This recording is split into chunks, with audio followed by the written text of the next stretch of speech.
દાહોદમાં ખાખીનો એવો સપાટો પડ્યો કે ઠગાઈ કરનાર બંટી બબલીના હોશ ઉડી ગયા. સરનામું પૂછવાને બહાને મહિલાઓને લૂંટતી આ આંતરરાજ્ય ગેંગે દાહોદમાં હાથ અજમાવ્યો, પણ તેમને ખબર નહોતી કે પોલીસ તેમની રાહ જોઈને જ બેઠી છે. આ ગેંગે અત્યંત ચાલાકીભરી પદ્ધતિ અપનાવી હતી. પહેલા એક યુવક આવીને વાતોમાં ભોળવે અને પછી મહિલા આવીને ડરાવે કે તમારા દાગીના સુરક્ષિત નથી, પર્સમાં મૂકી દો. જેવી મહિલા દાગીના મૂકે કે તરત જ નજર ચૂકવીને લાખોના ઘરેણા પર હાથ મારીને આ જોડી રફુ ચક્કર થઈ જતી. પણ આ વખતે ખેલ ઉલટો પડ્યો. દાહોદ એ ડિવિઝન પોલીસે ગણતરીના કલાકોમાં જ આ ગેંગને ધૂળ ચટાડી દીધી. કે 2 દિવસ પહેલા દાહોદના જે ગોધરા રોડ છે એ ગોધરા રોડ ઉપર એક મહિલા પસાર થઈ રહ્યા હતા. એ દરમિયાન વ્યક્તિની પાસે આવી અને એવું કીધેલું કે દવાખાના રસ્તો ક્યાં છે, ને પૂછતાછ કરેલી. એ દરમિયાન અન્ય પણ બેન આવી ગયેલા અને પછી વાતચીતમાં જણાવેલું કે ભાઈ તમારા ઘરેણા કે જે છે એ તમે બેગમાં મૂકી દો, આગળ કોઈ ખરાબ લોકો છે એમ. આ પ્રકારે વાતચીત કરી ભરોસામાં લઈ અને પછી નજર ચૂકવી અને એમની પાસે જે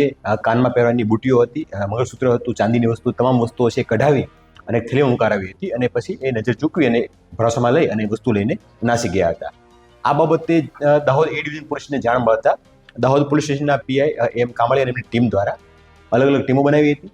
ટેકનિકલ સર્વેલન્સ અને બાતમીદારો એક્ટિવ કર્યા હતા અને સમગ્ર બાબતે ટેકનોલોજી ઉપયોગ કરી એનાલિસિસ કરતા આ બંને વ્યક્તિઓ છે જે લઈ જનાર એક વ્યક્તિ ભાઈ અને એક લેડીઝ એ બંનેને પકડી પાડવામાં સફળતા મળી છે અને જે મુદ્દામાલ ગયો હતો એ લગભગ 100% મુદ્દામાલ રિકવર પણ થઈ ગયો છે. મહારાષ્ટ્રના આરોપીઓનો ઇતિહાસ તપાસ્યો તો ચોંકી જવાય તેવી વિગતો સામે આવી. આ બબલી સામે અલગ અલગ રાજ્યોમાં 8 ગુના નોંધાયેલા છે. તો વાસીમ ગુલાબ શેખ અને સલમા વાઇફ ઓફ ઇકબાલ કમરુદ્દીન શેખ છે અને બંને છે મહારાષ્ટ્રના માલેગાંવના રહેવાસી છે અને તેઓ બાઇક ઉપર આ રીતે આવી અને લોકોને ભરોસામાં વિશ્વાસમાં લઈ એમની પાસેથી ઘરેણા પડાવી લેવાની ટેવ ધરાવે છે.